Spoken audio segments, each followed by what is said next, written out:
my own journey for self-improvement, I managed to meet a lot of kind, awesome and extraordinary people, and everyone had something to tell. What I wanted to do was share the stories and experiences of these people so that everyone could benefit from them. But I was afraid. What if I was not able to get the message through? What if my skills were not enough? What if I failed? That's when I had an idea. There were some people that already made it, some people that were successful enough to make their dreams come true. I decided to ask them for advice, and this is what they said. Wes, Randy Couture. Hey man, really happy that you're a fan. I appreciate that very much. Also happy for your new endeavor, the new podcast to help people follow their passion and their dreams. That's amazing. I think anything positive nowadays, helping people find their way, find their passion, and helping them find a way to pursue that passion with everything that they have is very, very important. Keep up the great work, Wes. Be well. Welcome to this new episode. I met this guy over Instagram. I knew a friend, Kareem. He's a fitness coach and a fitness influencer. And this guy actually collaborated with him, which led me to visit his YouTube channel, his work, which was pretty amazing within like digital illustration. He was also doing some videos like short movies, or also like creating some videos on some 3D effects. And now more or less I'm seeing him passing some messages, I'm seeing him traveling, I'm seeing him connecting with people. So it was pretty interesting for me to invite this guy and have a talk. Welcome, Mohammed. Thanks. Yeah, So thank you. Thanks for what do you having want me. me to call you? It's up to you. Actually, I go by so many names. Here Exactly. is What's most of your friends call you? back home. It's the typical Harus. Harus? Here it's Mo, as Mm. in like short for Muhammad. Recently, I'm trying to go more with as a branding name. I'm trying to go more with MDMZ on YouTube. But for family and friends, you can go with Mo or Harus. No, It's let's up to put it. We can even make like this and put it as an effect. Yeah. MDMZ. Or... Sure, more work for you to add it. Yeah, actually, so I'll talk to you, but I found, let's get it out of the way. I found a pretty interesting app. If you never heard of it, it's called Cameo. Cameo, pretty much you pay to get customized videos from celebrities, athletes, or things like that. Oh, I think I've seen this one. So instead of me doing the intro of the videos, I'm letting like some pretty amazing people. Now I'm spoiling it, but I'm letting some amazing people like the first video that I did, for example, was you remember the butler from The Nanny? No. Nounou d'Enfer was a TV show, and he was like a pretty renowned butler. And basically, I asked him, I'm afraid of starting this podcast and I'm afraid of starting everything. I quit everything. Can you give me some advice? And I got pretty much the wisest advice you can get. And now I picked up some like UFC champions, current UFC champions, some things like that, inspirational. And I started with like this fear theme, a theme of like starting things. And now like I'm asked other champions like, I'm Tunisian, can you do a shout out and can you do some inspiration? So that's really cool. What kind of celebrities are there on the app? like there is from comedians, from athletes, from YouTubers, from like all over the world. Like you'll be pretty amazed. Even the YouTubers that you don't think are there are almost there. And how long do you have to wait for? So it depends on the artist. Like you have like this Mike Tyson, for example, $500 you need to No. pay, but you need to pay $500. You wait like 5 to 7 days and there is delays, but you get guys like Henry Cejudo, champion of MMA, what you get in 3-4 days, or you get some artist that nobody is asking for in 2 hours. So it's amazing as a concept. Well, that's cool. I guess they're probably more available now. Even everyone is at home. I think it's because also a lot of them are doing it like not to earn money, but to reverse it to charity. So in the name of charity. So it's a way of them to get with their fans to help within this COVID and to do something special. That's good. That's nice. So what you've been doing? Tell us what you've been doing there in Kuala Lumpur. For 3 years, I've been working with e-commerce business. So most of the time it's just like commercial videos for their online marketing and all. And on the side, whenever I have time, I try to build up on content that I do online. Mostly, as you have seen and mentioned, it's most of it is travel videos. Yeah, I was not like it's not my main thing because usually I would try to do like photography, visual effects, editing and stuff. But since I'm here in Asia, it's easy to travel. I How, thought, how why did not? it how did it start, like going to Asia, or take us back a little bit before, like how did it start? First of all, where did this passion came from? Because being in freelance in video editing now, you say for 3 years, is that you understood that the wave was shifting to freelance like business, and Yeah. you'd be able to do that, this digital nomad and traveling. So I'd be interested, like even in the feeling, like what made you quit or wanting to do that. Can I go back a long time ago? Like probably 5 years ago. Actually, in the beginning, I was doing something completely different. I was doing computer science because back home is doing art is I not know. a sustainable. Yeah. So I was always just fascinated by how movies are done and things like that. It's just a dream for me. Oh, I will never be able to do such thing. Just do what's sustainable, what makes your life stable. So I just went ahead with studying computer science, and I actually managed to do like 2 years, but I hated the whole thing. I got a diploma, but I was doing okay. But I hated the whole thing. And my whole time in between, like during that time, I was trying to do personal projects. I'll just like, shoot my cousin and then blow up the room or something with the effects and just for fun. And then it started to develop. So I started finding freelance platforms online. I thought, why not? Let's just go ahead and try. So it was a tough start. And it was just for fun for the beginning. Okay, it's just a bit of pocket money.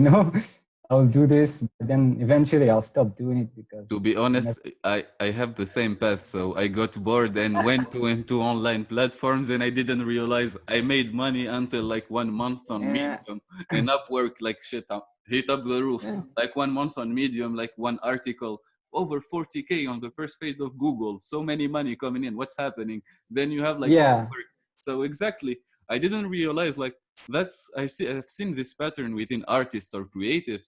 Actually, if you work your ass off within this field, you can gain more yeah, money, I think, sure money, than you scale it up easier than you do it within technical definitely, jobs.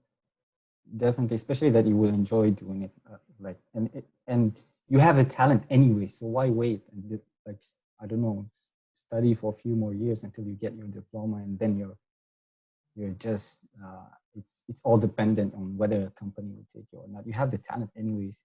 Then as soon as like you said, you go online and you try it out with a few projects, and then you realize, wait, there's demand for this. So people actually want you to do this for them, and they're ready to pay for it. So And people are selling bad quality as well. yeah, so why am I wasting my time? I'll just go ahead and do this. Try to grow it even slowly, but at least try to do something about it. So yeah, That's what, just that's the idea. Build it up. yeah, yeah, exactly. Just work on it slowly, even if you still have to do something else. Like, okay, I understand nowadays some people like, okay, it's not gonna pay off at the beginning, but just use the little time you have instead of spending it on, I don't know, something useless. Just try to grow it slowly. So yeah, I'm also still on Upwork. I used Upwork as well. It was called Odesk before, I think. It was Odesk like back in 2013 or something. And then they changed it. Anyway, so I was started taking like small projects on the platform, and then I had a very rough period, like few months. The whole time I'm just thinking, I like to do this. Am I gonna just waste my whole life doing something else? And I think the biggest motive is simply thinking about how am I gonna spend the rest of my life doing something I don't like, and then this fear of uh, possibly I'll be regretting what I'm doing right now. So I was like, screw this. just gonna get the diploma because I went so far in that it was my last year in college or university, and then I was like, okay, I'm just gonna work hard for this, get it, and then switch. That's it. And that's what happened. I just switched. And then I okay, the system back home is still like you have to kind of work with it. Like, okay, I still need a diploma in my head a few years back.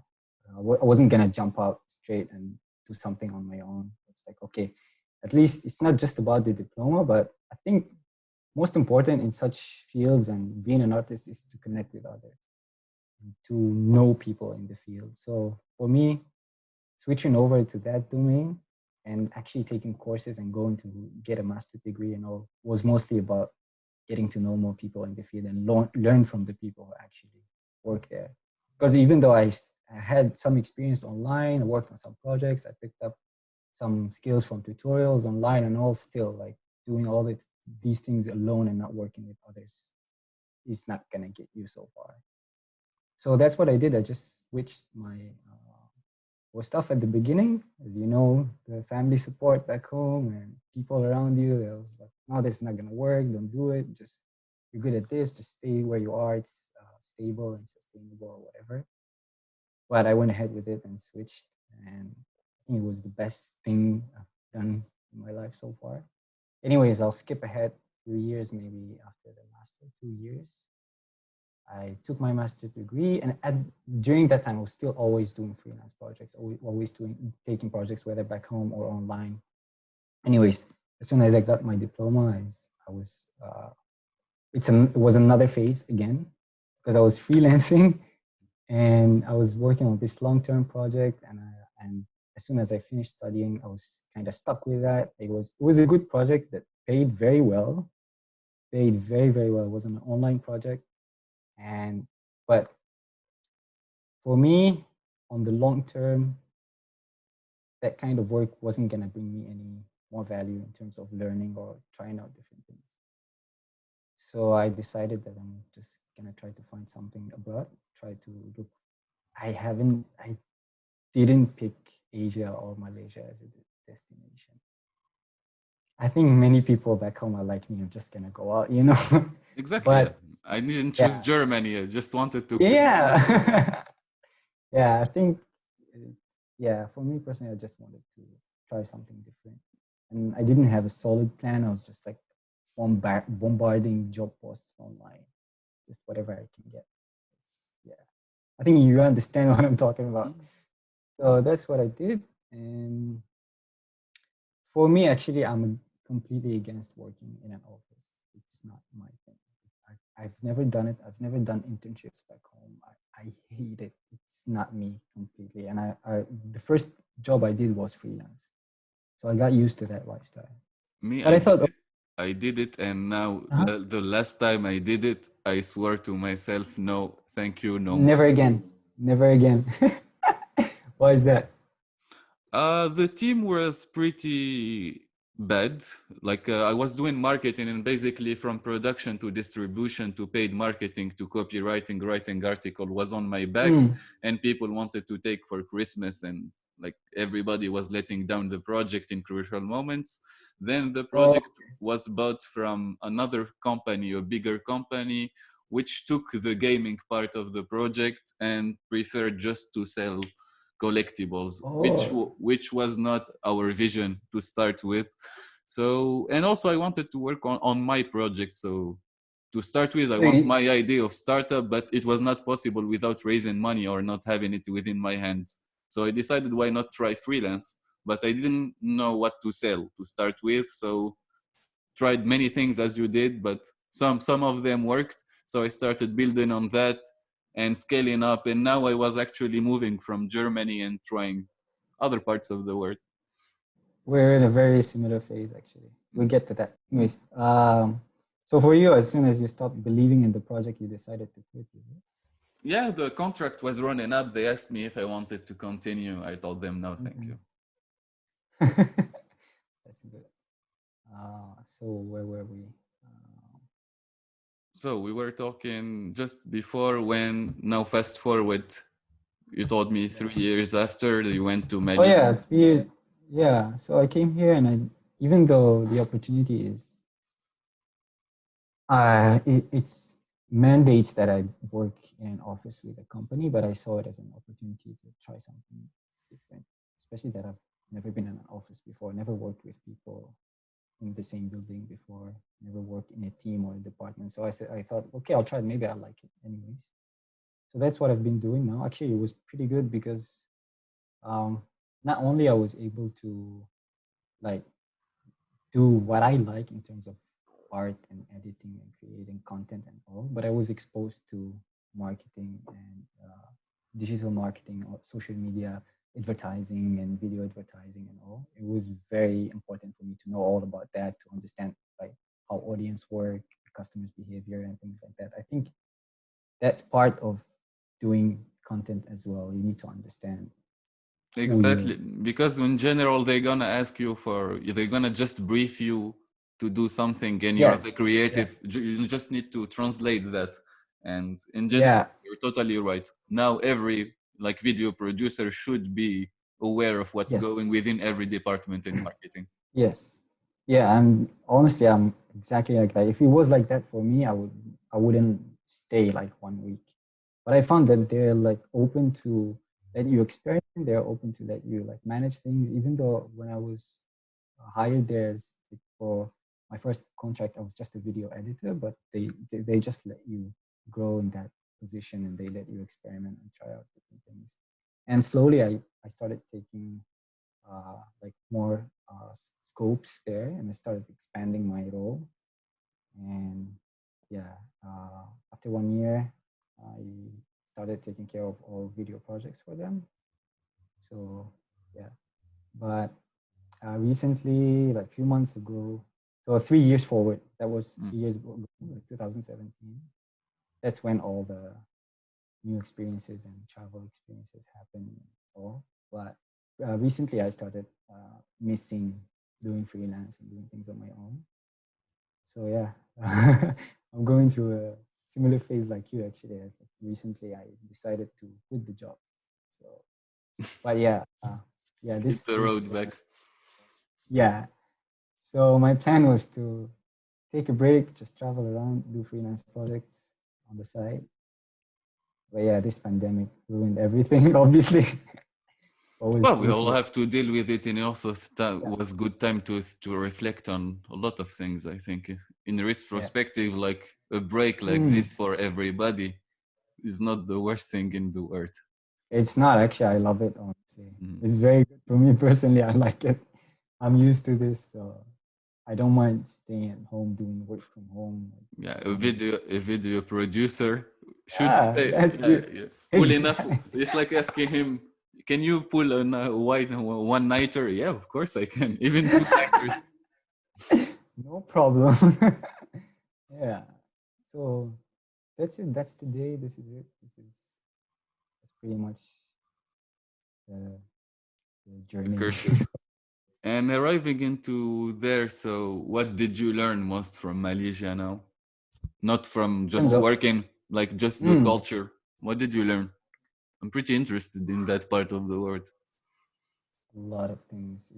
It's super different here. I think there's nothing. There's not a single thing that I can like that is on the top of my head right now. But I think most impressive thing is that we Malaysia is known for the contrast here. Like there are not only one race. There isn't only one religion. There isn't only one ethnicity. There's three. So there's Muslims, there's Christians, and then there's Indians, and they live all together in this country. And you don't see a single Problem.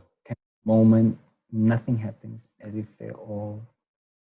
It's Re- so smooth and fluid. Remembers me of India when I went to India, actually, like nine Yes. religion or something, and you see a mosque, and in front of that a church, and in front of that Yeah. a Hindu temple, and no one has Yeah. a problem. Like everybody's Yeah. there, praise and just pass. Exactly.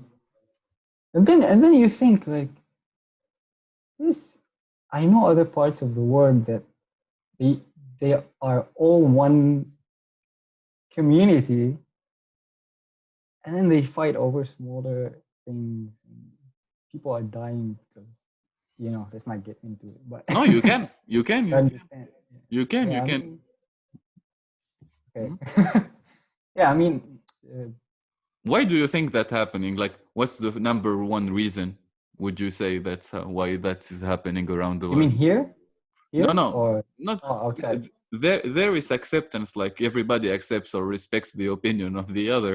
It's not that hard to understand that there is Yeah. some conscious human around the world, or like we're gonna get to that, like citizen of the word concept, or where we think we're heading. Like, but I was asking you more, why do you think we are in a society which is this bad, or we're seeing these aspects within the society right now? At least I know that here they try to bring this subject up from from the childhood. Like they talk about it in education during school. They build awareness about it. It's not left out. It's not a taboo. It's like people know this and they talk about it. They discuss it. There's no issues around it. I think in other areas of the world, a lot of topics are preferred to be left out until, like, I don't know, just I think it's just fear. I think, like I'm seeing it as the same principle for me. Like, at least, like, they are fear of being below the average. If they look and see a society which is happier or doing better than them, but they're doing things totally differently. So closing yourself, even in bad situation, in one-on-one relationship, is the way to be on the defensive, actually, not on the attack. yes, exactly. Yeah, I agree. I think also, yeah, it's I notice here that people don't look at each other in a different way. They feel equal. They know that. But I think you totally pinpointed when you said education. I think education is key here. Yes, yeah, but also they focus a lot on what unites them here. They all love the country. They have a huge love for their country. They focus on that. Everything else doesn't matter for them. They have the same jokes, the same lifestyle, everything, the same food. So the rest doesn't matter for them. What you do at your home, what you do at the temple, at the mosque, that's yours. That doesn't matter for them. I think that's very important. Like, just focus on what's shared and what's mutual instead of trying to look for differences, right? Because that's what causes the problem. If you ask me on a personal level why you see differences, I would ask you from actions, or how somebody behave. That's how you judge someone, but you can't also impose like every opinion. So people became also fearful because of so many historic events, or because of what it was taught for them, like it's bad, the other is bad. Yeah. So you can't also go in directly and tell someone, yeah, you're wrong. No, he's gonna tell you, I learned it for 20 years, you're the wrong one. So yeah, exactly. I was also talking with this. We need a better approach. I think we need to listen more to people, even the bad, the extremist people. I think that's why they deserve a voice. Because if he opens his mouth and he feels that people are understanding him, or at least listening to his opinion, at least he feel like a contribution. I'm not talking his ideas should be punished or no, Yeah. but I'm telling at least they should be allowed to express. I prefer a society where everybody expresses himself than one where everything like stay closed. No, you're right. That's true. We need to understand what the others like. Why are they thinking like this? We need to listen to them and talk to them. You're right about this. Yeah. What did you learn most, or no? What did you learn most? But what was the funniest experience you got during a travel?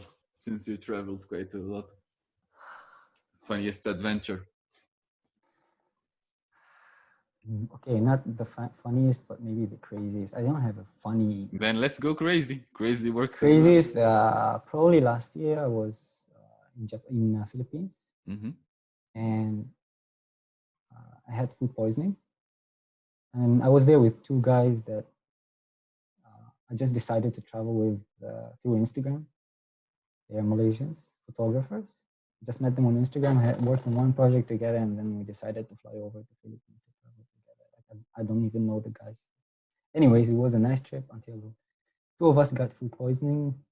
The third was okay, and we suspected the source of the food poisoning. But anyways, the other guy who got it was okay after a few hours, and I was okay at that time. But a few hours later, I started feeling unwell. Anyway, so we switch to a new hostel, and they go out to go around the area, and I decided to just stay in because I'm not feeling well. And then things started going crazy, and I was alone in the room, and I couldn't take it anymore. So I just went out and was trying to find help. And this area was Philippines on an island, nothing. Okay, and I was, you know what food poisoning Poisoning does. is, yeah. Crazy. Yeah, and I've never had it before. It was the first time, and I was feeling like I was dying. Anyways, so I went out and I was desperately asking for help. I didn't know anyone will do anything for me because I don't know anyone there. My friends are away. And then I stopped by this small shop around, like, nearby the hostel, and the guys there didn't speak English. They didn't understand what I'm saying until I started puking in front of them. Then they got it. So one guy came in to me. He said, wait here. And you have no idea the situation I was in. Like, I was Puking. sweating, dying, a dead person. He left for 5 minutes, came back with his motorbike. He took me on the bike. He took me on his bike for like 30 minutes to the town. He took me to the hospital. And then he stayed waiting there in front of the hospital. I went in, and the nurse was like, "You have to sleep. We're gonna keep you here for at least a day because you're in a very bad situation. You have to get injection. We have to analyze your blood, blah blah blah, all that things." Anyways, so I stayed there in the hospital, and I spent the night there. And when I was done, like, I took a shot. I felt a bit better, so I was trying to convince them to let me go because I cannot stay the whole night. My friends don't know where I am, and all that. So after negotiating with the nurse and the doctor, they just let me go, and I went out. It was the middle of the night, and I don't know the hostel name because we just arrived to the area. In Philippines, in an island, there's nothing. You just were shot. I was shot, and I felt a bit better. Just decided to leave because in my mind, I have to find a way to tell my friends. I have to find my friends, and at least when they go back to the hostel, if they don't find me there, things will get scary. So I was trying to find. I don't know the hostel name. I don't have the hostel number. My friends, we only share one SIM card. Low budget traveling. And then suddenly I found that the guy who took me on his bike to the hospital was going back and forth, checking if I'm done or not. And this guy took me back to the hostel. And that's something that happened to me I will never forget. But maybe the funny part that when I reached to the hostel, the guys were just chilling there. They were like, "Oh, you're back? Like, Where were you? Just on a turn." They're like, "You went to take some photos? Cool." Yeah.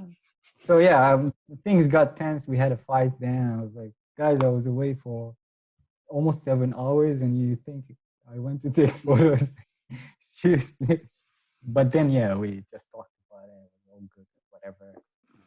Doesn't matter. But I think the most memorable part about that is the guy who took me on the bike all the way to the town. And yes, then, there is some experiences, man, like that. People you don't understand why or how or why is he doing this? And I don't know the guy. And he has nothing to do with the hostel. He just lives nearby. And his sister or something runs a shop that's near the hostel. And I don't know the guy, never met him before. He doesn't even speak English. He just understood that I'm in a bad situation and he has to help out somehow. He was going back and forth in the middle of the night, and it's very far, by the way, from where he took me. And if it wasn't for him, I don't know what It would would have have. happened, yeah. I have no idea. Probably sleep in the street or something in One the of, middle. one of the most people that influenced me during my travels also was in India, in Asia back. We were like going into a mountain and we stopped at some part to take some pictures. And there was a guy who was passing. He was starving. I'm not joking when I'm talking starving. He was like Mhm. far away, starving. You see him like bones on things, doesn't have nothing and walking. One person with us came and gave him his biscuits. Okay. He thanked us and went to sit like outside of the sun, a bit in the shadow, to eat the biscuits. There, a stray dog was passing. He never met him, or but a stray dog was passing. He called the stray dog, took the biscuit, cut it in half, half for the dog, No way. half he ate it. He pet the dog and went out of his way. The dog went one way, the other guy the other way. And No that's way. when I realized, what the fuck, man? Like a guy who is Wow. starving is doing this. So he started like questioning me about life. Then he started Yeah, explaining like, why are we walking for people, or why are we not doing our passion? Then what's life, or what's consciousness? So exactly, man. it was like a situation actually from people as you described that stopped. But why do you think like people like this do that? Like, okay, for us, Because if a person comes now, you will do it. I know, but traditionally, like our childhood thinking is like such kindness or such acts of like sharing food or helping out. It comes from a cultural background, from a religious background, blah blah blah. Yeah. But then when you go to these countries, most of them don't even have the same background as you. But let's They're see not taught the if same. we were babies. Let's talk about babies. Babies' behavior is Yes, to split. It's the yes, society that ingest there, and it's just like yeah, a sentiment now. Also, like the growing fear of the unknown or fear of the other. So when we were younger, we had also a better social life, or we want to go more into the adventure because you used to play in the city, you used to go with your friends, you used to have bruised knees, you used to get normal like infections with any common cold that comes out. So you weren't that protected. Now within everything that's happening and insecurities about the world, people are starting not only to close, but also it affects their education or how they interact with people. And also like digitalization, like the fact of getting people outside of each other and putting them in yeah. boxes. Social media played a bad part into shaping a bad now generation, or bad interaction between generation. One predecessed on like stimulus or check. So I think deeply that's what's rooted. What's the real problem? But right now, what we can do, I think, is just to replicate as that guy did to you. If you do one Mm. act like this for even for 10 people within their lives, it's something that they would never forget. So it would change not only lives, but how you perceive a Filipinian guy that's outside of the road. Exactly. Yeah. Yeah. Kindness, The most, bring goodness. Sorry? I think it's yeah. I think as you said, it's in our nature. But what's impressive is that these people that you saw or I saw are probably the most in need comparing to others that we know who act more and more selfish. You know, some people have everything, but they still wouldn't help anyone. But when you see maybe because these people experience that and they understand how tough it is, and when they see someone in need, they kind of feel like they're put in their shoes. They understand what is Empathy, going yeah, on. of course. They passed the same thing. But also, even there is, I saw also some people that have everything, but it's a matter here of values. So, what the parents inculcate to their children. You see a lot Yes, of children, even if they have a lot of money, like will not gonna bring you a nanny. You're gonna do your bed. You're gonna go to military school. You're not gonna earn the money like that. You do your passion. You do you. So he gets a proper education. But it's really different when you learn him. There is hierarchy, or then to when he's 20 or 30 to break those pattern or those conditioning mm, patterns that he learned. So Yeah, it's a really difficult matter. Now is the quest of how can at least not only influencer but people around the world pass the message through that, like it's not stopping this junk media and getting like actual media. Like people are actually helping each other, and if we told more stories as you told, I think people would do better than like yeah, I fear true. the other. I think on that level, things that I don't know. At least from my perspective, I see a lot of positive changes happening in terms of that. People are more aware. People do listen to positive stories. There isn't, so much negativity happening. But yeah, still a lot of work to do.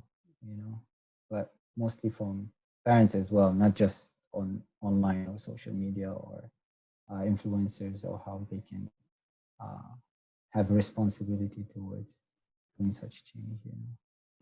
I'm talking always like influencers or marketers or artists because they have a lot of reach within our era, Yeah, and they can outbreak the media or the mainstream channels. So they have the power to get the truth out there or to get their message, and that's what the Jay Shetty, Gary Vee of the world are doing right now. They're true, passing their true. message and they're using the algorithm against itself. So even Instagram is asking, like he's telling, get out of Instagram. Instagram is bad. True, Still, true. people Instagram is promoting the content because they know he has a base of followers. So Yeah, it's a that's true. matter. That's why I told this how we beat the system now within itself, because it's we're how to make money, so we get outside of the problem of precarity that other had before us. Like you have no life choices, or sometimes Yeah, as you said, you didn't knew that there was another path. So if you give to yeah. Tunisians, like if you were 17 and I told you there is Upwork, you can make money, and you learn that in 6 months you can start making $3,000 in Tunisia, you would never, I think, quit, and you would travel and go back and forth, and you would have learned everything. So Yes, that's what I think is lacking, is as you did. Like I love your tutorials and thing, because that somebody arrived to that point. He's not wanting, he doesn't want your money. He's doing it, one, mm, out of passion, two, to get like a following or not, it's a personal brand, and three, to provide upfront value to his followers. So if everybody thought like that instead of just selling upfront, we win. You can make money and the other can make money. You can make money in so many different ways nowadays. that's true. Yeah, I think part of it is the exposure to such information. Like I was there before. I I didn't was as know well. I didn't know you can do such things online. I don't even remember who. Somebody at some point told me about it. I was like, really?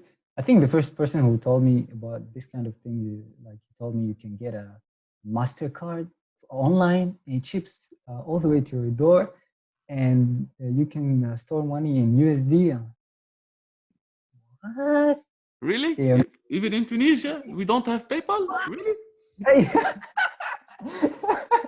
yeah, I was like, you can do that? Okay, wait. I'm gonna go and try it and see. And then it's just a small thing like this. Like you try something and it leads you to another thing, to another thing, to another thing. And then you start feeling like, wow, well, how come I didn't know about all this before? Like, yeah, so sometimes you think that you probably tried everything, or all the ways that are out there and you have no option. But if you dig deeper or know a lot, I think a lot of this comes from knowing more people, honestly. Like for me, the way I knew about this is from someone else. So I think most of all it comes, sorry, it comes uh, from the first feeling that I want to discuss with you. Like when you're done with the current situation. you That know you're like you're done with like the situation in Tunisia. I don't want to work there. I don't want to. And it's not just knowing, I'm going to do something about it. yes, So it could have yes. it could have been cinema would have picked you, or a movie Mm, star, or whatever. So you find your way.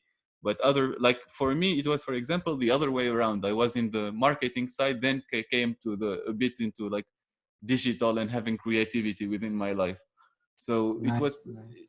I think people within, you can start even like making just Photoshop, getting within Photoshop, then Yeah, getting to explore all the stages. And the more you get into that field, the more you're going to be a consultant, and you're going to be like offer a package. So you need just with 1, 2, 3 clients, you can make your day, or one client, you can make your whole month and start. Exactly.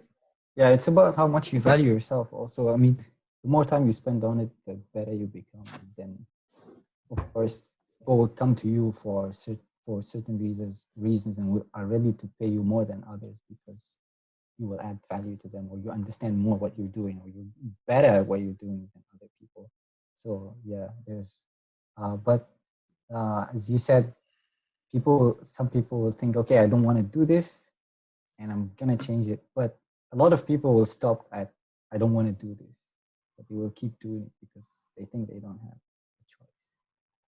So how, like for you, for example, how did you decide that, okay, I don't want to do this, but I am gonna do something else. I'm not just gonna. To be honest, me, I did so many things before, but never thought like I was escaping Tunisia. I did business, and I never knew why business. I played poker, made some money. Then played. I played. Yeah, it was a game like this. Pyramidal marketing when it just came to Right. Tunisia.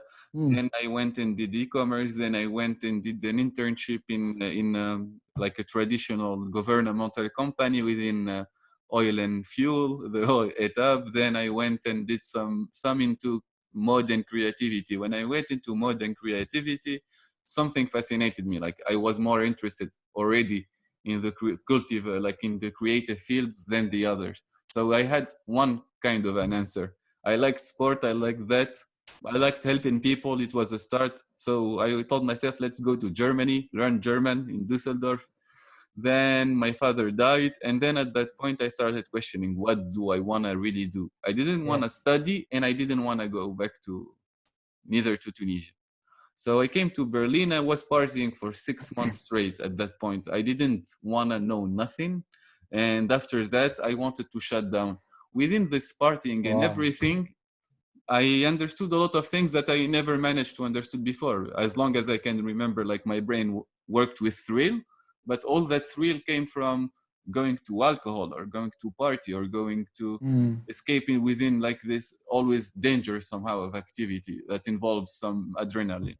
So, but I understood it was not, it was just I'm escaping a current situation that I'm not liking. What I'm not liking about it, I started cutting everything from my life and going more into books and reading. From there, I found out from a lot of TEDx and a lot of people. So I started from the Gary V's. I went into then the Simon Sinek. Then I deep dived into like the Jordan Peterson, more of psychoanalysis, then more of behavioral economic, how the governments are shaping our decisions sometimes and things like that. Yeah. So I decided, what do like after that, I don't want to be a marketer like 100% into business, and I'm more interested actually in helping creatives. What I'm good at is being around creative and translating the message from point A to point B. So I know how to see talent, and I know how to get it within his audience, how to make him sell with getting his value. So I'm good within creative fields, working with them. So I decided to get my startup going. While working my startup, I realized, as you said, I'm lacking development. I'm lacking knowledge about a lot of things that are running within a startup, and especially within blockchain, things that I wanted to work with.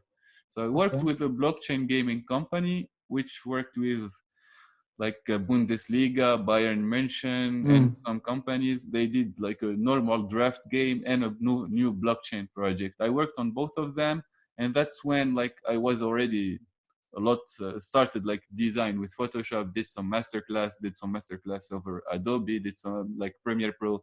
Did some master classes also Wow. with other things. So they told me like, you're gonna make the website, you're gonna make the video, you're gonna make the. So it was like, thank you, I'm gonna put everything of that in my CV, and it's great for me. Yes, exactly. And it's great for me to learn, even if I'm not paid. Like I worked for Bayern, I did all Yes. these websites and I did everything.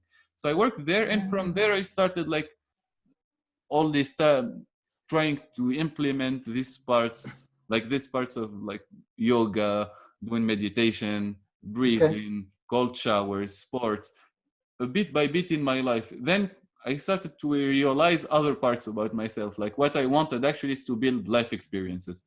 And basically the idea of like the main YouTube channel that when I do like content wise would be to go to people like even like Karim, but not to just to show it in one session and have a talk, but what does it take 6 months of being or living like him and showing all the process and the hard times of a guitarist or of things like that, and learning myself by the process and sharing that vision. So not only the shiny moments, but I want to deep dive into Yes. cultural moments. And through these talks, I'm hoping at least to get to know more some of the artists around the world or some of my friends and what motivated them. Like as we talking now, what stopped them or where did it came from, and then help to make people more aware that it is possible, and we're gonna like from the people I'm knowing, we're gonna do so many projects that you don't need actually to meet them to do nothing. You can be in your room, in your bed, and do everything. Yeah, nowadays you can just do it from wherever you are. That's where the digital nomad lifestyle is coming from, right? Yeah. Yeah. The YouTube concept is really interesting. That's cool because a lot of people will see people like with healthy lifestyle or workout videos, or I don't know, as you said, like guitarists or I don't know, Photoshop guys or something, and they only see the output, the good work, the very nice post, but they don't see what this person goes through. They probably spend 1 month not doing anything because people like that go through a lot of things that audience don't understand or don't see. So the concept is really good. I hope you go through with it. And I'm gonna go through it. This is just the first part. Really good. This is just the first part. I'm doing also like musical projects where I'm gonna ask you that question afterwards, but what I learned from what a skill I wanted to learn and I was working on is singing and then rapping, because I like one of my part of my work is writing. So I went into singing, and then from singing, I'm a big fan of, I don't know if you know him from Slipknot, the singer Corey Taylor. I have no idea, man. So I'm a Sorry. big, no worries. I'm a big fan of him. So I spent now the last 2 months trying to mimic him and to sing. And it was actually really therapeutic, even if my roommate at some point had some headaches when I started because my voice was so bad. But it was fun to learn this skill, to get it out. I always wanted to learn to sing. So I'm gonna do those series as well and try to get that shyness out of me. Nice. I noticed that you try a lot of different things. That's really good. I'm like that also. I believe. What did you learn within this quarantine? What did you do? I started doing 3D, which I've never done before. I've done it before, like small bits, like very basic things, and then I was scared of it that I will never be able to do it at all.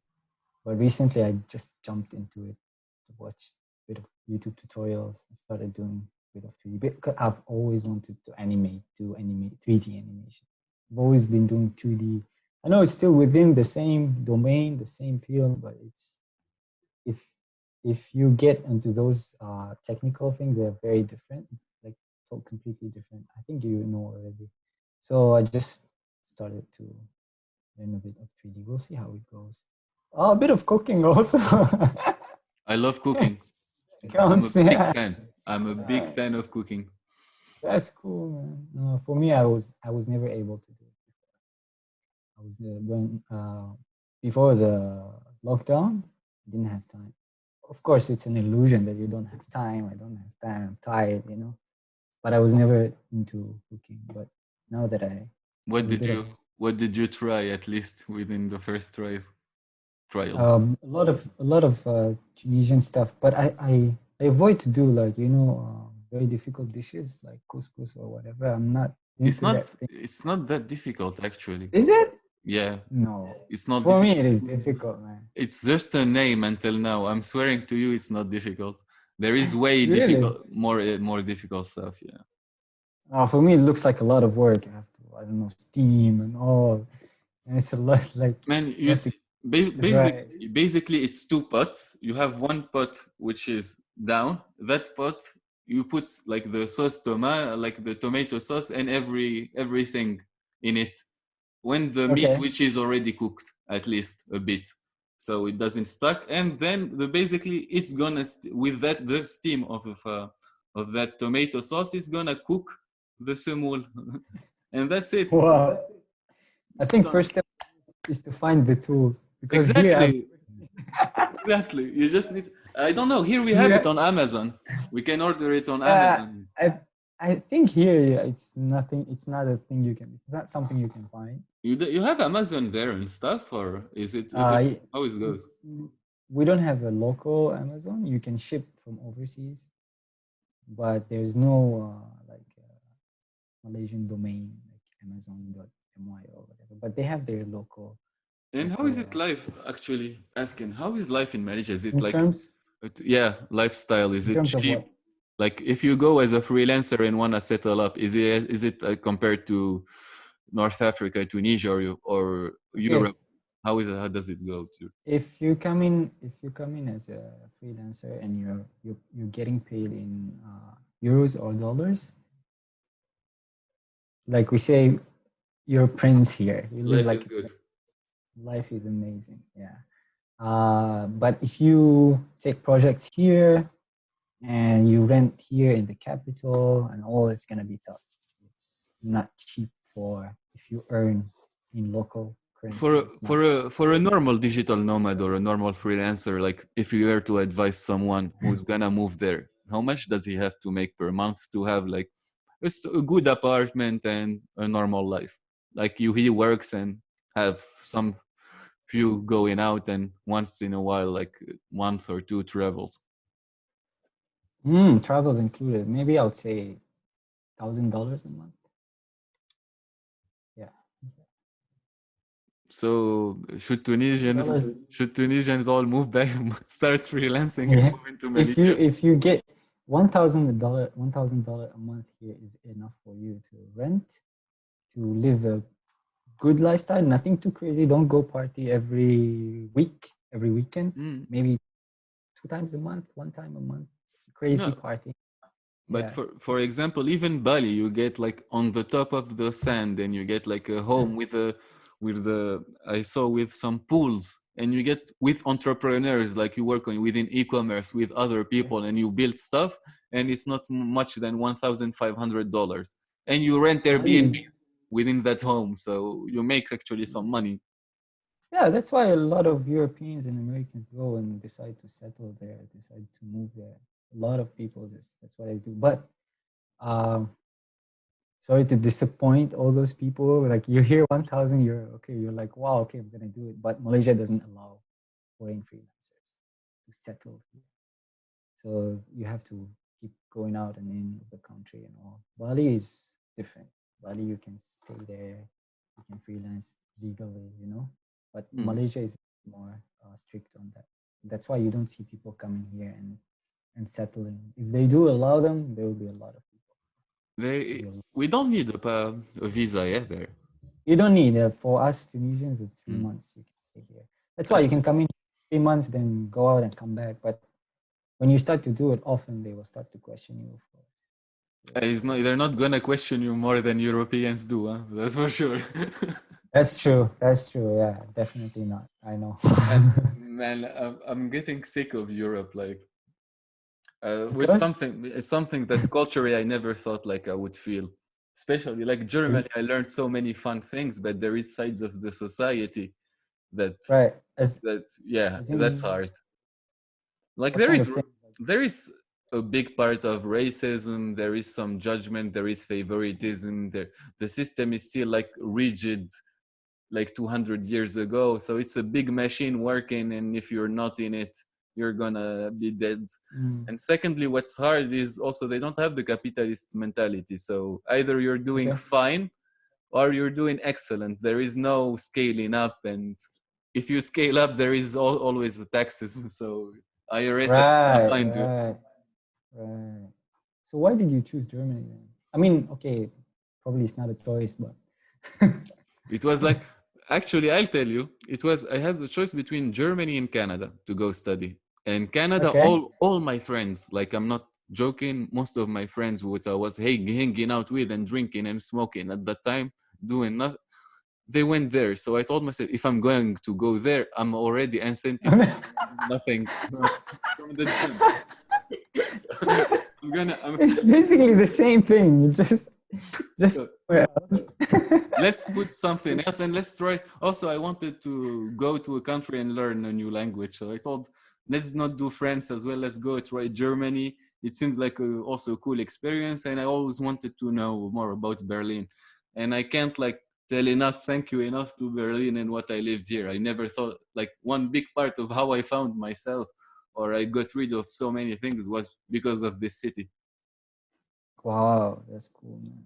How was learning German like? Because I know it's difficult. I got in the best, I think, German school, friendly German school. So I was friend with the owner of the school. Oh, nice. Her husband was teaching us meditation. She was going to club with us and dance and have some drinks. Her son he's still until now. He's also video producer. He's a close friend of mine.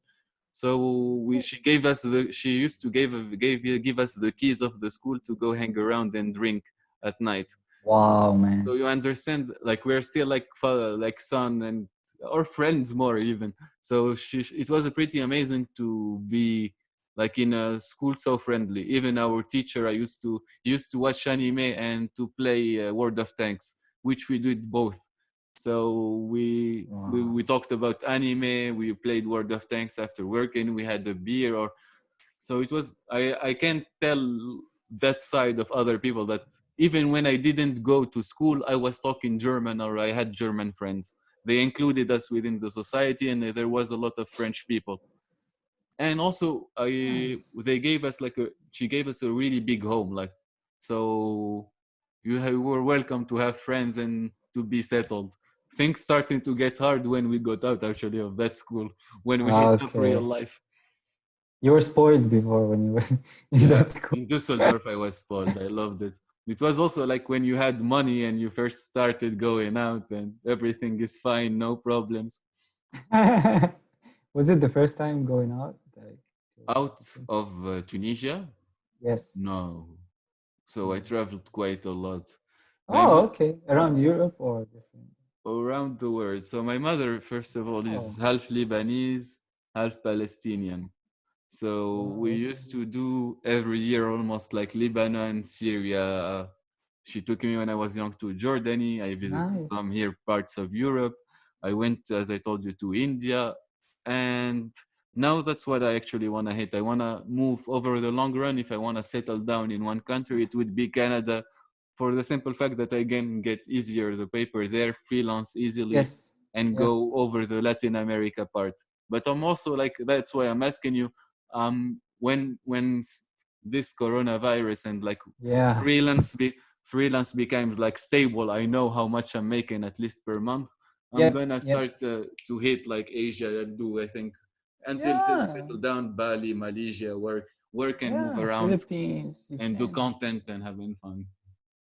Yeah. A lot of people just do that. It's way easier around here, especially. I think for us, we don't need visa for most countries here. Yeah, that's something I don't want to hear also for a while. What do you mean? Visa, and Oh, having. yeah. Do you get randomly selected in airports also? No, actually, here in Germany, since I came here, I never was once like rudely controlled. I was once rudely controlled in Frankfurt, but in Berlin, they Oh, never even opened my bag or opened my passport once, I think, since I came here. And wow. no policeman ever stopped us. We were even once when I first came here organizing a private rave party, and it was going for 2 days. And the police came and told us we're gonna come tomorrow at 10 o'clock in the morning, and if we find dirty stuff like within the forest, we're gonna then we're gonna do something with you. And we have the name of one of us. Like one of us was German, and he had the sound system. He talked with them, and they just left us. So here in Berlin, it's like you're friends with the policeman. You're gonna Okay. talk with him. He's never going to come for you if Like you will need to be one of that assholes that is doing something Yeah. bad for police to come to you. Otherwise, most of people are crazy. Most of people are partying. Most of people are not slept. Most of Mm. people have something within them. So no, That's cool. not nobody looks. Actually, it's fun. It's a fun city to be with because like it's Yeah. everything that is taboo is fine, and you don't realize how much it changed your perspective until you're there. It's like as you told networking. I didn't realize what was in the mind of like I never understood like how those extremist artists were thinking. Like how can you go to such limits and what goes within their mind, and they're still sane, they're passing a message. So when I talked with them, I was amazed by some people. You look at the outside or what he's doing, you'll tell nothing is good with that guy, but he has a vision or he has a message.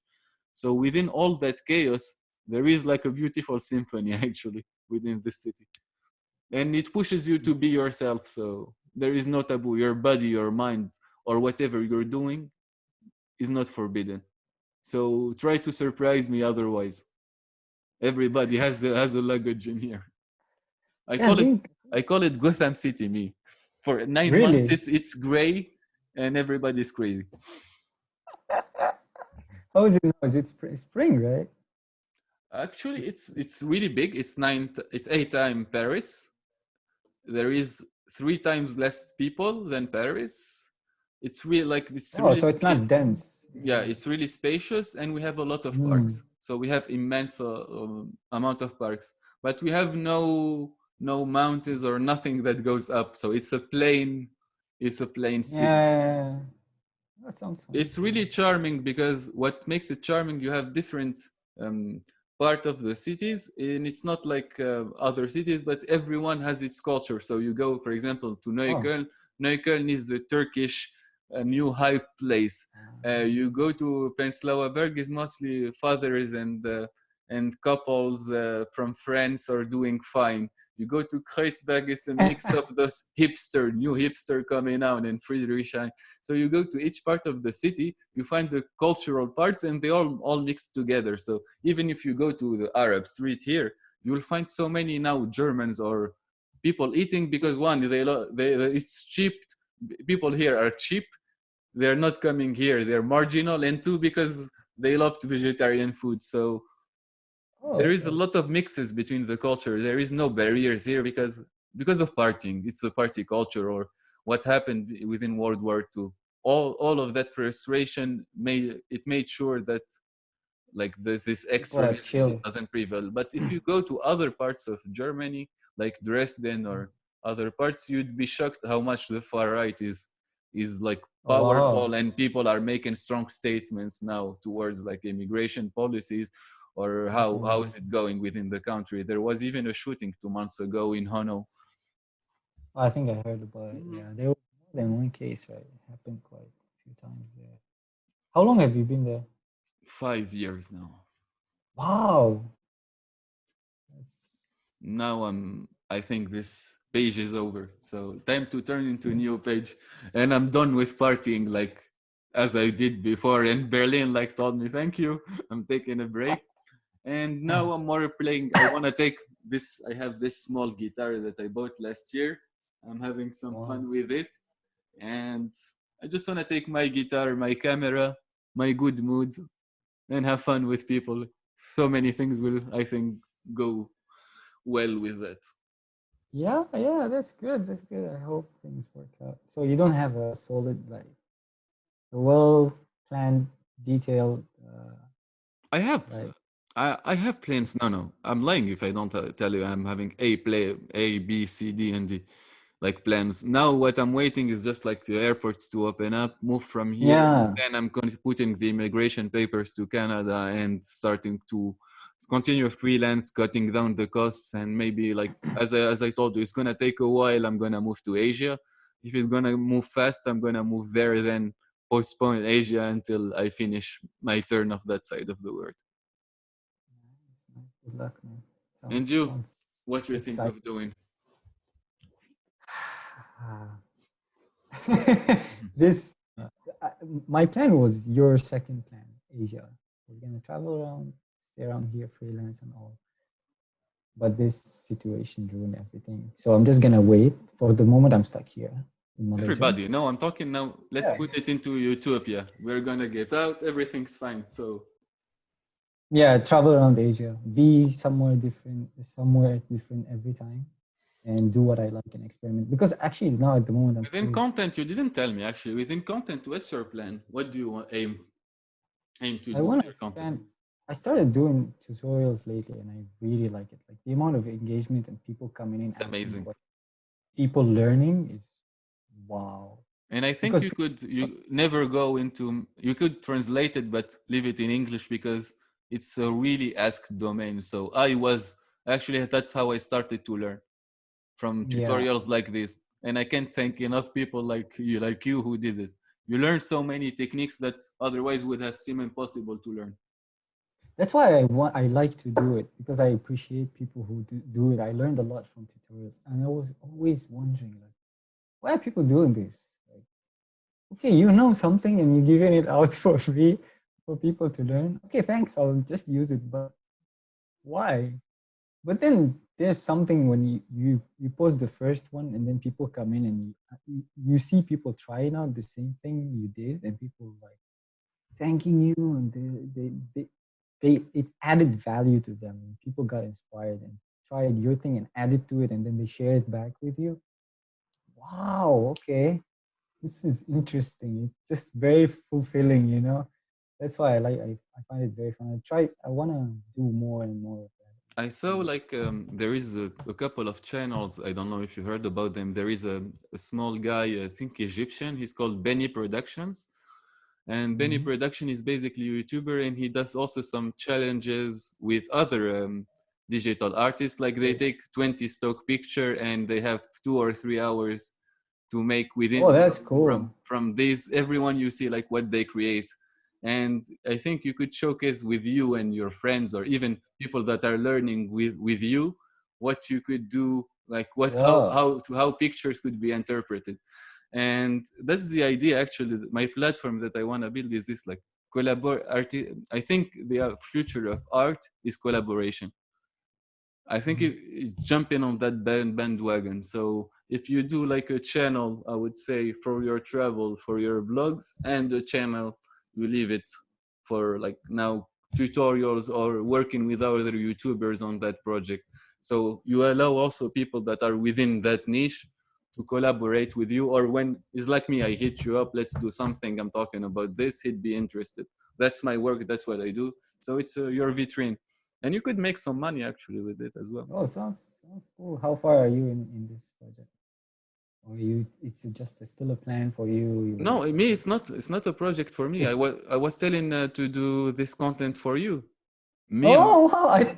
You mentioned the platform. I thought it's something you no, want to. my platform is like I want to monetize collaborative artistic collaboration via blockchain. And the idea is, for example, if you produce a piece of art, a digital art, you can auction Mm. it, and the person who buys it, he can either buy it and own it, or he can buy it with a 50% discount and work it again.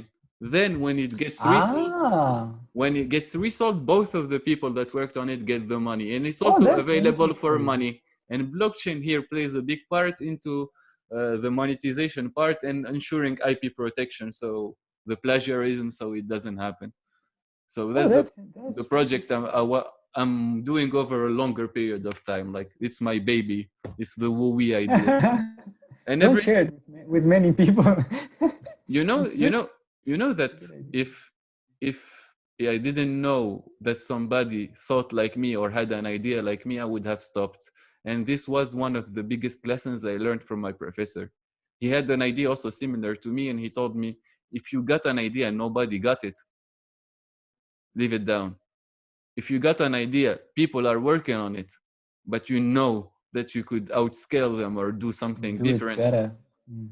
And that's why I'm also like, it's like you, I'm not vulnerable in that case. Like I could even promote with you. That's why you know it. I did it for artists. Like, come, I promote you for free. I'll shout you out. I'll sponsor you with money. I'll do everything. because I'm Yeah. not losing there. Even if you are not like on one other day good with me, or I don't care. It was it was fun. I'm promoting culture, and most of the people will be recognizant. Like I'm putting hand in hand with that scene, and that's how I'm willing to do it. Like I'm not gonna cut corner or come with that. Like I'm an entity and come with me. No, I'm gonna be in hard times with you. I'm gonna make my own money, and I'm not gonna lie about it as well. But this is my idea. So people that I wanna go within this platform, like within this circle, I'll welcome. People that doesn't. That's cool, man. So that's the why the collaborative artistic collaboration. But why I advise you to do so, because I worked a lot into, I told you, marketing and marketing, digital Mm. marketing. So I provide a lot of marketing plans as a freelancer. So one Mhm. of the things that I see people making, I also do it myself, but I try with my account. So mostly they do is not specifying one account, and it gets problem now within the algorithm. So he will not list your YouTube channel as both travel and content That's the production, thing. That's the thing. Yeah, and you're yeah. gonna get penalized. And you can do both, and then the key part now, even on YouTube, is go treat Instagram, YouTube like you treat Instagram, because kids are doing that now, and they did that a long time ago. So you go to the channels and you write in DMs to the people that you like within 20,000, 40,000, 60,000 followers. I like your work. Oh, I want to do a collaboration video with you. Let's do this art stuff. Are you down? And then it doesn't take nothing except recording your screen. So okay. so The algo. you have the talent. Think of diversifying the content if people are asking for this type of like educational Mm. video. Yeah, I do. But that's I'm also in that like situation where I do different kind of things. But honestly, at this point, I don't care because I want to experiment. I know that it matters. Previously, I wasn't posting. You know why? Because I was always like, no, I want to find something to focus on. I want to because I always do different things: travel video, tutorials, VFX. And then I'm like, no, this is I have to focus on something, get a specialty, and then I will start posting. And then at some point I thought, why does it even matter if I'm not doing it now? I'm just gonna wait later to niche down on something. Well, why waste time? Just try out and put something out there, anyways. So right now I'm trying different things, trying to find. Perhaps I might be able to find a fusion between everything, like where I travel and then shoot something and then apply some effects on it and then do a tutorial on that effect. And yeah, I'm trying to get people to follow this content, not only because of the content, but because of the person behind the content. And I think that's what would make a difference in what would make people, because if I'm interested in the fusion between both two, I'm sure there's a lot of other people who are interested in that as well. And it doesn't matter for me if I'm going to focus too much on trying to beat the algorithm. I know it's very important, and I try to game it sometimes and all, and follow all the news about the algorithm and all. No, it's But optimization. So yeah, I'm one of the few who is gonna tell you, like, I don't care if you do something like you tell me I'm doing it for myself or my brand. yeah, If that's you the thing. if you're doing it for brand, nothing is out of the table. So I'm just getting, as you tell, getting my message there for people to hear about me. But in general, when you do it with a goal of conversion, I'm getting the attention, then I want to build something. It's better to do Mm, it the right way. For example, to have a website to collect the emails, then to redirect, to have everything like from the foundation set up. So you don't arrive to a point where it's too much to handle, that you need to pay somebody and it's out of hand, or you arrive to a point where you're overbooked. When you have a vision which yeah, is clear, like I have this channel. For this channel, I'm gonna do one video a month. That's what I can do. For this travel channel, I can do one video a month, or this idea. Or I'm gonna leave for this next 2 months this idea of fusion. I'm gonna explore it also with old content. Why not? I'm sure you have old content. You can try yeah, it yeah, and see yeah, yeah, people, how people respond, because it's sure that we want to pass our message, but we want to pass it also to somebody. And yeah. Of course. people react to something like there is strong interest. That's when the message also gets out of our hand, and it becomes, as you said, You didn't say the wrong thing, but you adapted the message to yourself. I want to still do tutorials, but I want to do it through my passion, which is Yeah. traveling. So exactly, Yeah. you pinpointed what personal branding is passing the message, any message through you. They could find the information on another channel or over YouTube, Exactly. Yeah. but they're going to But why follow would they you. come to you? Yeah, I'm with exactly. you. I'm Exactly. 100% with you on that point. Yeah, but I understand what you mean in terms of if you're doing it for a brand, you might even risk getting the wrong audience, and then of course it skews up everything, and whoever is visiting your website or coming to convert and all, you need to build it right from the bottom, from the beginning, in order to get the right audience. Yeah. So that's what you do, right? Marketing, like you work around YouTube channel. I was not like actually into that at all. When I started, I told you management of creative industries is entrepreneurship.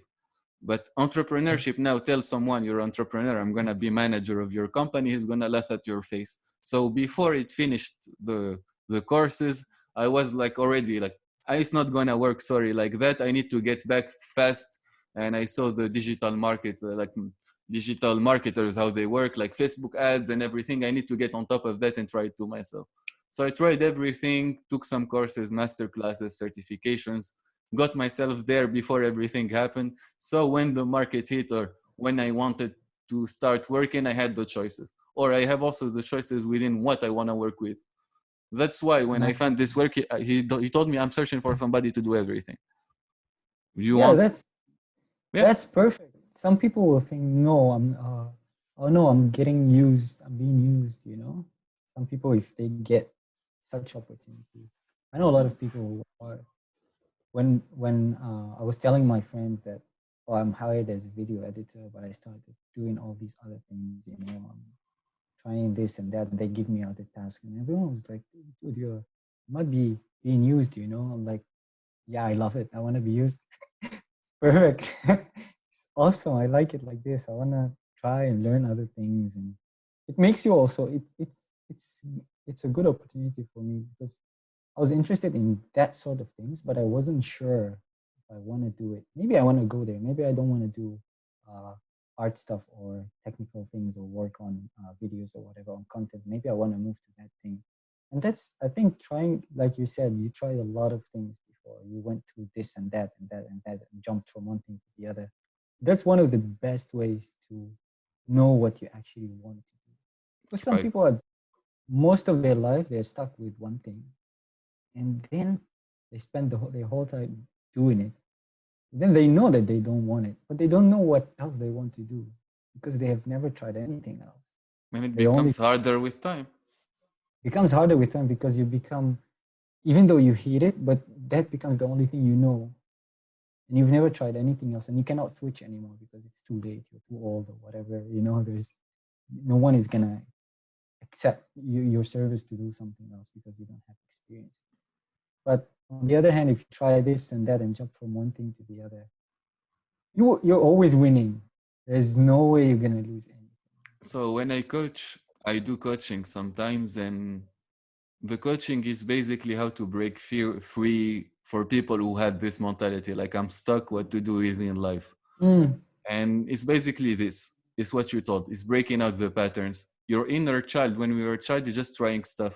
So instead of people telling them go to the gym, no, don't go to the gym. Go do a hip hop session at home on YouTube, or go do a yoga, or go do something new that is fun with your friends, or go play with the sand outside. Then yeah. try to, if you used to writing or drawing when you were young, even for half an hour or 1 hour, do it every day. Change, write gratitude journals, tell what's not going on within your life, and you will see how much self-assessment becomes clear. But people are afraid of going there. Most of people, it's Yeah. like, our brain is made to protect us. So the ones that tells you no, I don't want to learn, his brain is telling him no, I'm afraid, don't go there, Mm, mm, because it's just exactly. fear. Yeah. How to break that fear? I think it comes down to, Have many ways. it's a lot of thinking included also. I Actually, think. yesterday episode was with Ilyes Shebi. Ilyes Shebi has Mind Fitness. Mind Fitness, they do soft skills, and they do like neuro-linguistic programmation, and he works a lot with hypnosis. So there is ways with hypnosis you could break this. There is ways with PNL how you could make someone realize their own mistakes without like confronting them, and you could adopt like one of the most techniques that I love is just talk to yourself in the mirror. It's hard, Yeah, true, but just true. 3 hours talk yourself. Why I'm Yeah, doing this? yeah, Why I'm scared? exactly. Yeah, You'll find answers. It's hard. You're gonna cry probably, but yeah. As you said, it's also fear that leads people not to do it. A lot of people just want to escape that. It comes to their head like they have some moments where they think about that, but they just escape it. They just postpone it. They just don't talk about it. They just go on with their life, and that's what keeps them stuck in there. But I think the best way you mentioned a lot of ways to break it, but I think the best way is to talk to yourself, honestly. At least that's what works for me. that's what I used, and that's what Yeah, I use with the people that comes with me. yeah, just sit down, talk to yourself. There is no one better than yourself to give you an answer. Exactly, yeah.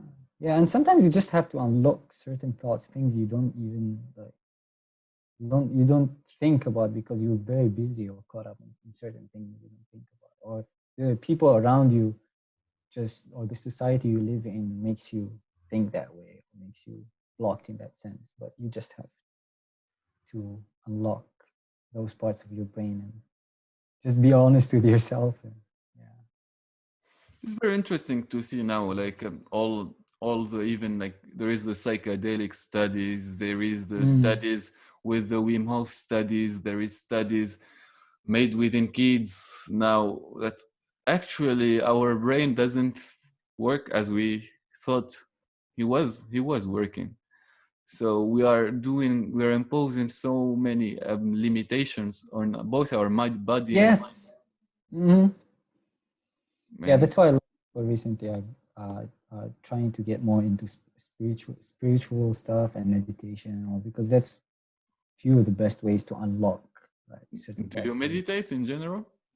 I've tried it before. I don't do it often because I don't know. I mean, there's no excuse other than that. It's not an excuse. I'm not your Doesn't- teacher. I was just asking. No. Why? Because I would love to do it. Because when I tried it before, it feels pretty good. But if I try to do it often enough, it doesn't work that much for me. Like maybe I have other forms of meditation. Maybe when I'm busy working on something, that's where I'm in the zone. I do my own things. But if I try it to do it, I know a lot of people who do it and it works magically. When they tell me about it, I'm like, wow, I want to try that now. Like I want to do it, but it just doesn't work. It's patience. Yeah, you told this meditation. You need to wait. So the whole principle is not to rush it. Exactly. Don't rush it. Just when you feel like doing it, and that's what. Do you do it? You do it, right? You look Yeah, like I do. I do in the morning one, and when I'm doing fine or it's not like confinement like now in general, I do one in the evening to relax my mind. What happens when you skip a day or two? Nothing. You don't feel like you have a need to do it? No, so it's mostly the Wim Hof breathing that does me fine, to diaphragm breathing. So when I'm not feeling fine or I'm getting hard emotions, I'm trying to breathe better. I'm trying to include other patterns. So even if I'm not, when I'm not meditating like at night, it means I didn't get pressured as well. Like I didn't feel any pressure or I need to relieve something. I'm just fine. So you don't really need it anyways. Yeah, sometimes I just prefer to chill, play something, or to chill talks with somebody, or to chill watch some, like even not stay in bed, roll 1 hour before sleep, or so I'm not also that harsh on myself. Like I have some routines that are there, but I don't judge myself like that hard. I used to when I started for a year. Then I realized, oh, I'm doing more harm to myself than actually before. Yeah, exactly. Yeah, I think.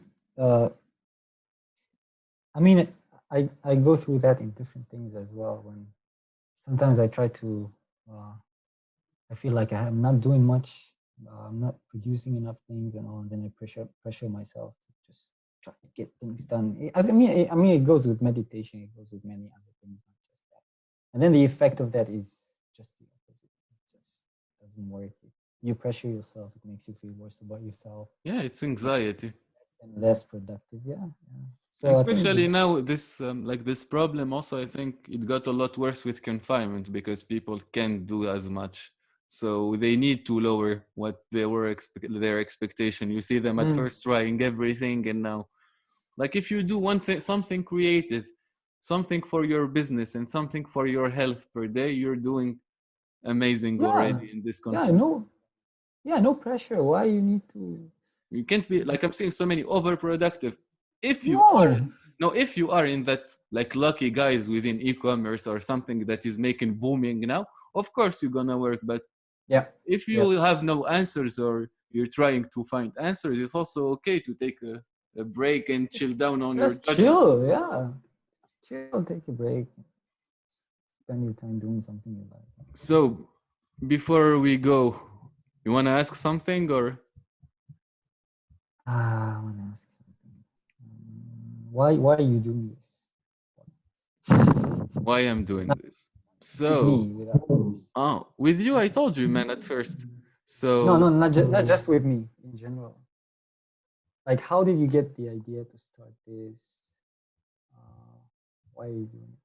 So I had this idea of podcast, I think now for 2 years. And outside of WooWe, one part of WooWe was to showcase the artists and the entrepreneurs or creatives within the platform. But then I realized like I'm far from being to that point and I'm not producing content. Then I thought, let's move to Tunisia, settle down a decor and shoot it professionally. COVID So happened. Huh? you thought about this? Yeah, no, I was doing it. I was going to do it with the artist, like go and shoot it directly. And I have a camera and I told myself, like, let's do it locally since I can move. Then when this COVID-19 happened, I realized like when you see everybody, as you said, like I'm not doing it. If you're looking at it like to the face, I'm not doing it. And I could do it with Zoom. It's a black screen before you edit it a bit, but it's raw talks that you could share. You just put an intro, something in between, and that's the end. So I thought let's do it now, and I want to promote the people that are having this kind of culture, like fun people that are within citizen of the world, or that are influencer, or that are doing any type of art, and to showcase either what their art are, show what they do, and also people gonna learn from more from their failure or from their personal experience, or get another I think type format of discussion, because most of the discussion I'm seeing even in podcasts now are scripted, are hey, what do you work in, what are you doing next, can you to put me on your show me on your Instagram, thank you, goodbye, and put one two jokes or meme aside, and that's it. So I wanted to stay as far away from that because I'm also doing it for a brand. First of all, I want to meet most of the people, or if not, like I'm missing of so many people I want to talk with already. And I'm learning from them. They're learning from me, I hope, and I'm having fun. And I wanted to share it both in Tunisia and for the world. Amazing, man. That's cool.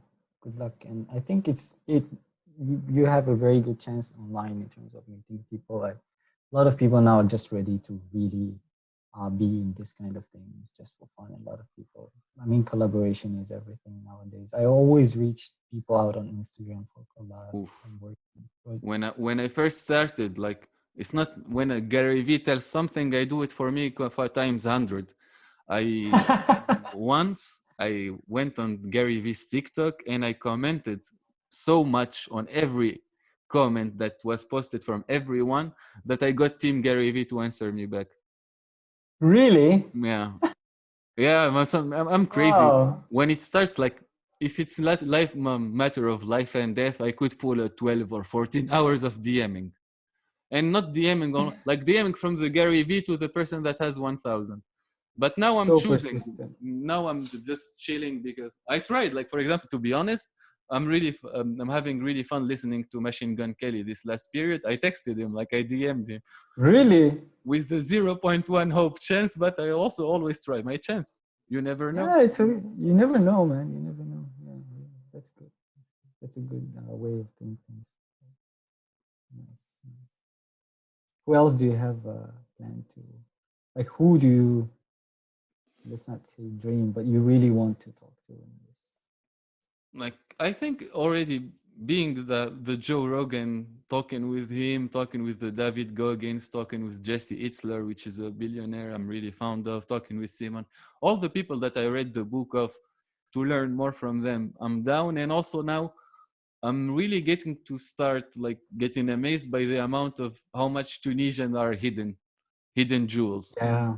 And I want to talk with those Yes. hidden jewels. So basically, that's what I'm doing. I'm getting those hidden jewels out of the dust. Please, thank you. You know, I've seen a lot of content, Tunisian content creators. Send me, man. Send my way. If they're shy or I can refer you to some. I even know some people around here, even that are very interesting that no one knows about, and they have a lot to share and a lot to give to other people and to inspire, but people don't even know about them. And sometimes it's really depressing to see what kind of content people are looking at. over the long run, we'll take the power. Like it takes some time, but I'm not also like coming with good attention against the what's going. Also, like as you said, within the media, I'm not happy. But when I'm not happy, I'm not also one to complain because they work their ass off and they put money. So I'll work my That's ass. true. That's true. So I'll work my ass off and I put money. And if I get more attraction or we get more attraction than they do, then we win. That's true. That's true. And I think the rule of And thumb is that yeah, but whatever you I'm seeing so many now. It's Ramadan, but I've seen so many people criticize the TV shows that goes, and then you see 1 million or 2 million or 3 million numbers. watching, So you're telling me even if you don't like it, you're criticizing. that's So- the thing. I mean, So you find nothing better than no. I'm getting to the source. You found nothing better than that to watch. So if I'm providing you, let's tell talks like this, or talks not only like this, but you get also people from 15 years old in Tunisia that made it, and you don't ask them how much you make, but you ask them how many TikToks you made, or how many you shoot, or what goes into your brain, and then we could get into somewhere and stop like creating drama and creating problems within people. Is as you said, it's all matter of vision. But I think, as I told you, like let's even for you, like create content with those people as well. Do challenges, do something to get their content out there, because also your talent now is not exploited like at 10%. I think with what you can do. yeah, exactly. Yeah, true. Yeah, What can you do? What will you do now if you were to advise me how to attack the media? advise you how to attack the media. I think, as you said, just work as hard as they work, or work harder. I think just don't look at what they're doing. Don't focus on what they're doing, because yes, they only get so much following because they work hard anyways, and they are doing something. And there are people interested in it. You also can do something that other people are interested in it. So no matter what you're doing, there will always be someone who wants to see that. No matter what it is, there's always audience. There's always someone who wants to consume that. So just find a way to spend more time doing that thing that you like, and work harder on it, make it better, and also find other people who are interested in the same thing to work with. Just build on it. Just get better and better by spending more time on it. And that's it. And it will eventually work out. I think. Yeah. Doesn't matter what. Yeah, It doesn't matter what you think, what you do in life, but you narrowed it pretty much. Like work your ass off and be nice with others. Exactly. You'll succeed in life. Do what you love. I think that's the most important thing that a lot of people don't realize. It's I think it's all about that. It's all about what you're spending your time on, anyways. It's the pursuit of happiness. If you're not doing what you love, you're never gonna find your answer, or the amount of money is not gonna matter if you don't have a why you're doing things. True. And it's really amazing once you find something and you really realize that, okay, this is what I'm gonna spend. You really feel like you have a purpose. You have something that you're doing for a reason. And I think that's what everyone should pursue. That's what everyone should But find. I would tell as far as this, I saw also a lot of people that are in the trial phase that doesn't find what they like. It's So, okay. exactly. Just try more, you'll find it eventually. Let's try more. Yeah, I mean, a lot of people don't find it. I mean, don't find it soon, and a lot of people will find it soon enough. A lot of people are lucky to find it when they're very young. But some people, things take time. Like, just try different things, enjoy, and at some point you will find it. Everyone finds their passion eventually. Only those who don't try don't find it. So, my man, it was super fun to have you for this episode. I hope to have you for another episode, another time, to do it again. Sure, I hope to see you in real life. Why not? We're gonna do it, man. We're gonna do it for Yes. sure. That's a promise. Let's end this coronavirus things. Yeah. Try. Also, I'll pick up some of Photoshop back. Maybe we'll do that challenge. I'll participate because I didn't. Let's do it. I didn't have fun. I didn't have fun editing some stock photos for a while. Okay, let's get some individuals and try it out. Thanks for having me, man. Let's do that. And say hi to Karim when he comes back. If you ever saw him. Sure. Yeah, definitely. And have a really nice day, man. Thanks, man. You too. Have a nice super good day. meeting you. You too, man. Thanks for having me. Yeah. This was really fun. See you next time, dude.